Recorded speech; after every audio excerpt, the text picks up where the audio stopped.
ওয়া আশহাদু আন্না মুহাম্মাদান আবদুহু ওয়া রাসূলুহু আরসালা রাসূলাহু বিল হাক্কি বাশীরাও ওয়া নাযীরা ওয়া দাঈয়ান ইলাল্লাহি বিইذনিহি ওয়া সিরাজাম মুনীরা أما بعد فأعوذ بالله من الشيطان الرجيم بسم الله الرحمن الرحيم قل إن كنتم تحبون الله فاتبعوني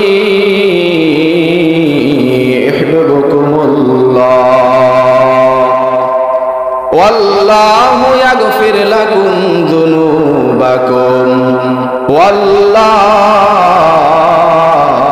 غفور رحيم وقال رسول الله صلى الله عليه وسلم من أحب سنتي فقد أحبني ومن أحبني كان معي في الجنة صدق الله العلي العظيم وصدق رسوله النبي الكريم ونحن على ذلك من الشاهدين والشاكرين والحمد لله رب العالمين मोहम्मद ने आकर कुफ्र को मिटाया कुफ्र को मिटाकर सदाकत बताया यहाँ हम सब मुसाफिर है कब्र आखिर ठिकाना कोई आगे रवाना है कोई पीछे रवाना अल्हम्दुलिल्लाह अल्लाह रब्बुल आलमीনের দরবারে লাখো কোটি শুকর যে রব্বুল ইজ্জত দয়া করে মায়া করে এই ফিতনার জামানায় আমাদেরকে দ্বীনের একটা মারকাজে আসার বসার তৌফিক দান করেছেন। এইজন্য সকলে আল্লাহ রব্বুল আলমিনের দরবারে শুকর আদায়ার্থে আওয়াজ দিয়ে বলি আলহামদুলিল্লাহ। আল্লাহ রব্বুল আলামিন বলেন, বান্দারা যদি আল্লাহর নিয়ামত পাওয়ার পরে শুকরিয়া আদায় করে আল্লাহ তাআলা নিয়ামতকে বাড়াইয়া দেন। বলেন সুবহানাল্লাহ। আল্লাহ বলেন লা ইন শাকারতুম লা আযীদান্নাকুম, বান্দারা তোমরা যদি আমি আল্লাহর নিয়ামত পাওয়ার পর শুকরিয়া আদায় করো আমি আল্লাহ তোমাদের নিয়ামতকে বাড়াইয়া দেব। বলেন সুবহানাল্লাহ। এরপর আল্লাহ বলেন ওয়ালা ইন কাফারতুম ইন্না আযাবি লাশাদীদ, ও বান্দা শোনো আমি আল্লাহ যেমন তোমার নিয়ামতকে বাড়াইয়া দিলাম, কিন্তু তুমি যদি আমার নিয়ামতের না শুকরিয়া করো তাহলে আমি আল্লাহ কিন্তু তোমাকে কঠিন আযাবের মধ্যে গ্রেফতার করব। বলেন নাউজুবিল্লাহ। এ বাবা, এই দুনিয়ার মধ্যে এই জমিনের ভিতরে আপনার এলাকার মধ্যে আপনি আর আমি তো ছিলাম না, এই এলাকার মধ্যে আপনার মতো আমার মতো কত মানুষ এখন পর্যন্ত এদিক সেদিক ঘোরাফেরা করতেছে কি করতেছে না? আপনি আমি তো এই দাওয়াত পাই নাই। এই এলাকার মধ্যে থেকে তো আরো অনেকেই দাওয়াত পেয়েছিল কিনা আওয়াজ দিয়া বলেন? পাইছে, কিন্তু এই বান্দারা এই নিয়ামতটাকে কাজে লাগায় নাই। এদের ব্যাপারে আল্লাহ বলেন ওয়ালা ইন কাফারতুম ইন্না আযাবি লাশাদীদ, বান্দারে আমি আল্লাহ তোদেরকে একটা দ্বীনি মারকাজের ব্যবস্থা করে দিলাম, দ্বীনের কিছু কথা বলার জন্য একটা ব্যবস্থা করে দিলাম, কিন্তু তারপরেও কিছু মুনাফিক, কিছু বেঈমান আর কিছু আল্লাহ বিরোধী মানুষগুলা তারা আল্লাহর মহব্বত ছেড়ে দিয়া দুনিয়ার মহব্বতকে আঁকড়ে ধরিয়া আল্লাহর হুকুমটা না মানিয়া দুনিয়ার পিছনে দৌড়াইতেছে, ঠিক কিনা? এ বাবা, আমি কাফের বলছি, আমি বেঈমান বলছি, মুনাফিক বলছি, এর কারণ হলো এই মানুষগুলা আল্লাহর কথা শুনিয়াও শুনতে আসে না, আল্লাহর কথার আলোচনা চলতেছে তারপরও আসতেছে না। যেমন কেমন জানো এই বান্দাগুলা আল্লাহর আয়াত কি ছেড়ে দিল। আল্লাহ বলে যেখানে আমার আলোচনা চলবে, যেখানে আমার নবীর উপর দুরূদ পড়া হবে, যেখানে আমার নবীর আলোচনা করা হবে, ও দুনিয়ার মানুষ, সেখানে তোমরা সবাই মিলে মিশে আমার কোরআন তেলাওয়াত, আমার রাসূলের উপর দুরূদ, আমার বিভিন্ন ধরনের দ্বীনি মাসালাগুলো তোমরা শুনবা। যেই বান্দা শুনবে ওই বান্দা আল্লাহর নিয়ামতের শুকর আদায় করছে, ঠিক কি না? আপনারা এখানে আসিয়া খুশি না বেজার? আরো জোরে বলেন খুশি না বেজার? এরে আল্লাহর বান্দা, আল্লাহর রাসূল বলেন মাইয়ুরিদিল্লাহু বিহি খায়রান ইউফাক্কিহু ফিদ্দীন। আপনি মনে করিয়েন না আল্লাহ আপনাকে এখানে এখন নিজের শক্তিতে আপনি এখানে আসতে পারছেন, নিজের মনে চাইছে তাই দৌড়ে আসতে পারছেন। না না, আল্লাহর রাসূল বলেন আল্লাহ যার কল্যাণ চান তাকে দ্বীনের সহি বুঝদান করেন। আল্লাহ যাকে মহব্বত করেন, আল্লাহ যাকে ভালোবাসেন তাকে দ্বীনের সহি বুঝদান করেন। এর মানে বুঝতে হবে এই দুনিয়ার মানুষ সব বাদ দিয়া আল্লাহ যে আপনাকে এই মজলিসে আসার তৌফিক দান করেছেন, এর মানে আল্লাহ রাব্বুল আলামিনের রহমতের দৃষ্টি, বরকতের দৃষ্টি, করুণার দৃষ্টি আপনার আমার উপর আছে, ঠিক কি না? এই কথা যদি মানেন তাহলে খুশি খুশি যে আলোচনাগুলো করব শোনার জন্য তৈয়ার আছেন তো ইনশাআল্লাহ? এ পর্দার অন্তরালের মা, যারা আমার আলোচনা শুনতেছেন একটু মনটা লাগাই শুনবেন। সামান্য সময় আলোচনা করব। আল্লাহ রাব্বুল আলামিন কোরআনের ভিতরে বলেন, এ নবী আপনি উম্মতদেরকে জানায়া দেন কুল ইন কুনতুম তুহিব্বুনাল্লাহ, যারা আমি আল্লাহকে মহব্বত করতে চাই তারা যেন আপনি নবীর অনুসরণ করে। আল্লাহকে মহব্বত করার মাধ্যম হলো নবীর অনুসরণ। যারা নবীর অনুসরণ করে তারা আল্লাহকে ভালোবাসে, ঠিক কি না? কোন দুনিয়ার মানুষ যে আল্লাহকে মানে কিন্তু নবীকে মানে না, খোদার কসম সে কোনোদিন জান্নাতও পাবে না, ঠিক কি না? কোন আল্লাহর বান্দা যদি রাসূলকে মানে কিন্তু আল্লাহকে না মানে সেও জান্নাত পাবে না। স্পষ্ট কথা, আল্লাহকেও মানতে হবে, রাসূলকেও মানতে হবে, তাহলেই জান্নাত পাবে, ঠিক কি না? এই জমিনের ভিতরে কিছু মুনাফিক আছে, কিছু বেঈমান আছে যারা বলে লা ইলাহা ইল্লাল্লাহ মুহাম্মাদুর রাসূলুল্লাহ, কুফরি কালেমা আছে না নাই? এই জমিনের মধ্যে আছে বাবা। তারা যুক্তি দেয় আল্লাহ হলেন খালেক আর মুহাম্মাদুর রাসূলুল্লাহ মাখলুক। খালেকের সাথে মাখলুককে কেমনে মিলায়? এই যুক্তি দিয়া আপনার মতো আমার মতো সাধারণ জনগণদের মধ্যে বিভ্রান্তি ছড়ায়, ঠিক কি না? এই সমস্ত মানুষ থেকে হেফাজতে থাকতে হবে। তো আল্লাহ বললেন, হে নবী আপনি উম্মতদেরকে জানায় দেন যদি কেউ আমি আল্লাহকে ভালোবাসতে চায়, কুল ইন কুনতুম তুহিব্বুনাল্লাহ ফাত্তাবিউনি ইউহিব্বুকুমুল্লাহ, তাহলে তারা যেন আপনি নবীকে অনুসরণ করে। হাদিসের ভিতরে আল্লাহর রাসূল বলেন, এ দুনিয়ার মানুষ শোনো, আমি নবীর অনুসরণ কেমনে করবা জানো নি? মান আহাব্বা সুন্নতি ফাকাদ আহাব্বানি ওয়া মান আহাব্বানি কানা মাই ফিল জান্নাহ। যারা আমি নবীর সুন্নতকে মহব্বত করলো তারা জানো আমি নবীকে মহব্বত করলো। বলেন সুবহানাল্লাহ। আল্লাহর রাসূলকে মহব্বতের মাধ্যম হলো রাসূলের সুন্নতকে মানা।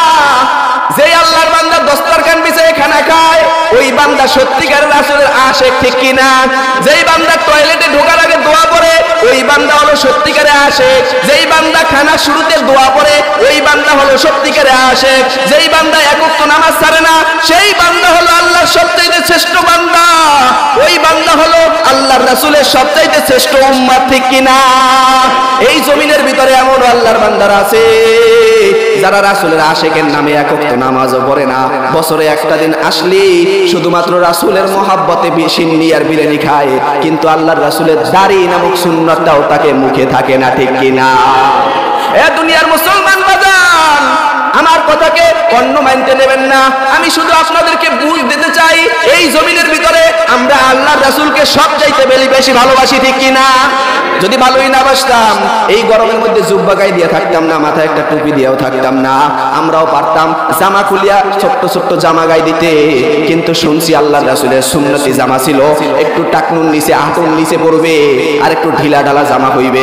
আল্লাহর রাসূল সাদা জামা পছন্দ করতেন, এই হিসেবে আমরা সুন্নত হিসেবে আল্লাহর রাসূলের জামাগুলা গায়ে দিই, ঠিক কি না? এই হলো রাসূলের আশিকের কাজ। কিন্তু বর্তমান বড় কঠিন। আল্লাহর রাসূলের আশিকের নামে ভণ্ডামি আর 2 নাম্বারই চলতেছে। এরা আল্লাহর গোলাম। সাহাবায়ে কেরাম কেমন ভাবে আল্লাহর রাসূলকে মহব্বত করতেন। আল্লাহর রাসূলের একজন সাহাবীর নাম হলো আবু বকর সিদ্দিক রাদিয়াল্লাহু তাআলা আনহু। নাম শুনছেন কি শুনছেন না? এরা আল্লাহর গোলাম। কেমন ছিল আবু বকর? আল্লাহর রাসূলের এই সাহাবী যখন মাত্র 49 জন মুসলমান হইছে, অল্প সংখ্যক মুসলমান, আল্লাহর রাসূল মক্কার অলিগলিতে দাওয়াত দেয় না। কারণ এখন মুসলমানদের সংখ্যা কম। এখন যদি আমরা দাওয়াত দেই তাহলে মুসলমানদের উপর কাফের বেঈমানরা আক্রমণ করে সব ধ্বংস করে দিবে। এইজন্য আল্লাহর রাসূল সব সাহাবীদেরকে পরামর্শ দিলেন, তোমরা গোপনে থাকো, কেউ ইসলাম প্রচারে এখন পর্যন্ত যাইও না। কিন্তু আবু বকর সিদ্দিক ডাক দিয়ে বলে, ইয়া রাসূলুল্লাহ, ইয়া হাবিবাল্লাহ, আমাকে অনুমতি দেন, আমি আর সহ্য হয় না, আমি মানুষদের মাঝে ইসলামের দাওয়াত, দ্বীনের দাওয়াত দিতে থাকবো। আল্লাহর রাসূল বলে, আবু বকর, এখন পর্যন্ত সময় হয় নাই রে আবু বকর, সময় হলে তোমাকে আমি বলবো। কিন্তু আবু বকর বলে, ইয়া রাসূলুল্লাহ, আমার আর সহ্য হয় না, আপনার মতো একজন হক্কানি নবী, আপনার মতো একজন সত্য নবীকে এই জমিনের মানুষ মানবে না, এটা আমি আবু বকর সহ্য করতে পারবো না, আমাকে অনুমতি দেন, আমি এখনই যাইয়া মক্কার চত্বরে মানুষদের মাঝে প্রচার করব, মুহাম্মদ নামে একজন নবী এই জমিনের ভিতরে আগমন করছে, তোমরা সবাই এই মুহাম্মাদের হাতে হাত রাখিয়া মুসলমান হইয়া যাও। আবু বকর রে এত পিলাপিলির পর আল্লাহর রাসূল বললেন, ঠিক আছে আবু বকর যাও। আবু বকর সিদ্দিক রাদিয়াল্লাহু তাআলা আনহু আল্লাহর রাসূলের অনুমতি পাওয়ার পর মক্কার চত্বরে যাইয়া যখন তাবলীগের খুতবা পাঠ করলেন, এমন সময় মক্কার কাফের বেঈমানরা আবু বকরের উপর ঝাঁপাইয়া পড়ল। তো বলেন নাউজুবিল্লাহ। এমন ভাবে মারছে, আবু বকরের মারতে মারতে চেহারা থেকে রক্ত বের হয়ে গেছে। আবু বকরের কানের থেকে রক্ত পড়ে, চোখের থেকে রক্ত পড়ে, মুখের থেকে রক্ত পড়তেছে। আবু বকর সিদ্দিক বেহুশ হয়ে গেছে। সব মানুষগুলা বলছে আবু বকর আর দুনিয়াতে নাই। আবু বকরের গোত্রের কিছু লোকের আবু বকরের ধরিয়া টানতে টানতে বাসায় নিয়ে গেছে। বাসায় নিয়ে আবু বকরের ডাকে, আবু বকর ওঠো, আবু বকর ওঠো। কিন্তু আবু বকরের কোনো হুঁশ নাই, রক্ত পড়তে পড়তে শরীরটা একদম নিস্তেজ হয়ে গেছে। আবু বকর রাসূলের মহব্বত, রাসূলের ভালোবাসায় এমন মার খাইছে, খাইতে খাইতে একদম মাটির সাথে মিশে গেছে। বলেন সুবহানাল্লাহ। এরে আল্লাহর গোলাম আবু বকরের সন্ধ্যা পেরিয়ে গেছে, মাও বেকুল হয়ে গেছে, আমার আবু বকর কথা বলে না কেন? আবু বকর রাত্র যখন হইল, আবু বকর যখন একটুখানি হুঁশ আসছে, আসিয়া জিজ্ঞেস করে, আমার নবী কেমন আছে? আমার নবী কেমন আছে? এই কথা বলার পর পাশের লোকগুলা আবু বকরে বলে, আরে আবু বকর থাম, যেই মুহাম্মাদের জন্য তোর গায়ে এত পরিমাণে আঘাত আর নির্যাতন, তুই একটুখানি সুস্থ হয়ে এই সাথে সাথে মুহাম্মাদের নাম নিতেছ, তোর সাথে আমরা নাই, তুই সর, তোর সাথে আমরা নাই। সব মানুষগুলো আবু বকরে রাখিয়া ঘর থেকে বের হয়ে গেল। আবু বকর ডাক দিয়ে বলে, মা, আমার নবী কেমন আছে, আমি সংবাদটা জানতে চাই। সব মানুষগুলা বলে গেল আবু বকরের মায়ের কাছে। বলল আবু বকরের মা, আবু বকরের শরীরটা বড় দুর্বল, এখন যদি আবু বকরের কিছু না খাওয়াও তাহলে কিন্তু আবু বকর একদম মারাও যেতে পারে। এদিকে তারাও আবার বিভিন্ন ভাবে পরামর্শ করলো। আবু বকরের যে হালত দেখছি, কাফের বেঈমানরা এমন ভাবে আবু বকরের প্রহার করছে, আবু বকর মনে আর দুনিয়াতে থাকবে না। এই আবু বকরের সবচাইতে যে বেশি মারছে, ওর নাম হলো উতবা ইবনে রবিয়া। আমরা সবাই শপথ গ্রহণ করলাম, আবু বকর যদি সত্যি দুনিয়া থেকে বিদায় নেয়, ওই কাফেরদের লিডার উতবা ইবনে রবিয়াকে আমরা গর্দান ফালাইয়া এর প্রতিশোধ নিব। সবাই পরামর্শ করে ফেলছে। আবু বকর তো হুঁশ আসার পর জিজ্ঞেস করে, আমার নবী কেমন আছে, নবী কেমন আছে? আবু বকরের মা জিগায়, এ আবু বকর, আমি তো মুহাম্মদ কোথায় আছে তাও জানি না, আর মুহাম্মদ কেমনে কি করে তাও জানি না, আমি কিভাবে খবর নিব? আবু বকর ডাক দিয়ে বলে, ও মা, হযরতে ওমরের বোন উম্মে জামিল, উনি জানে আমার নবী কোন হালতে আছে, তাড়াতাড়ি আপনি যান, উম্মে জামিলের কাছে যাইয়া জিগান আমার নবীর কি হালত। আবু বকরের মা দৌড়াইতে দৌড়াইতে, সন্তানের মায়া, এরে বাবা, সন্তানের মায়া কেমন আপনারা ছাড়া কেউ বুঝবে না, যাদের সন্তান নাই তারা বুঝবে না সন্তানের মায়া। সন্তান যদি কঠিন কোনো অপরাধ করে ফেলে, বাবা মার কিন্তু দিলটা নরমই থাকে সন্তানের প্রতি। কত অন্যায় অপরাধ করে তারপরও সন্তানকে বাবা পারতে বলে একটা থাপ্পড় দেয় না। কিন্তু বর্তমানে কিছু এমন সন্তান জন্ম নিছে যারা বাবের গায়েও হাত তোলে, ঠিক কিনা? এই সন্তান শোনো, তোমার জন্য বাবা কত কষ্ট করলো, তোমার জন্য মা 10 মাস 10 দিন তোমাকে পেটে ধারণ করলো। আজকে তুমি বাবার সাথে ঝাড়ি মারিয়া কথা বলো, মায়ের সাথে রাগ দিয়ে কথা বলো। খোদার কসম, আল্লাহর রাসূল বলেন, যার উপর তার মা বাবা সন্তুষ্ট তার উপর আল্লাহও সন্তুষ্ট, আর যার উপর মা বাবা সন্তুষ্ট নাই তার উপর কিন্তু আমার আল্লাহও সন্তুষ্ট থাকবে না। আর আল্লাহ সন্তুষ্ট ছাড়া কিন্তু জান্নাতও পাওয়া যাবে না। এরে যুবক ভাই, যদি জান্নাত পেতে চাও মা বাবার কথা মানা ছাড়া কিন্তু কোনো উপায় নাই। মা বাবার কথা যত বেশি মানবা ততই তোমার জিন্দেগি সাকসেস হয়ে যাবে। ভাইজিদ মুস্তামি রাহমাতুল্লাহি আলাইহি এভাবে যত বড় বড় আল্লাহওয়ালা বুজুর্গ আছেন তারা সবাই মায়ের দোয়ার বরকতে এত বড় হয়েছেন, ঠিক কিনা? এ দুনিয়ার মুসলমান, বুখারী বলে কথা বলেন, এই বুখারী জন্মগ্রহণ করছিল অন্ধ অবস্থায়, কিন্তু মায়ের দোয়ার বরকতে আল্লাহ তার চোখের শক্তিকে বাড়াইয়া দিয়েছেন। বলেন সুবহানাল্লাহ। মার দোয়া যে যত বেশি নিবে সে তত বেশি আল্লাহর কাছেও প্রশংসিত হবে, দুনিয়ার মানুষের কাছেও প্রশংসিত হবে। হযরত আবু বকর সিদ্দিক মারে ডাক দিয়ে বলে, মা আপনি তাড়াতাড়ি একটু খোঁজ নেন আমার নবী কি হালতে আছে। আবু বকরের মা জিগায়, বাবা রে আমি তো জানি না মুহাম্মদ কোথায় থাকে, মুহাম্মাদের কি হালত কোথায় আছে আমি কিছুই জানি না। আবু বকর ডাক দিয়ে বলে, মা আপনি ওমরের বোন উম্মে জামিলের কাছে যান, তার কাছে যাইয়া জিজ্ঞেস করেন আমার নবীর কি হালত।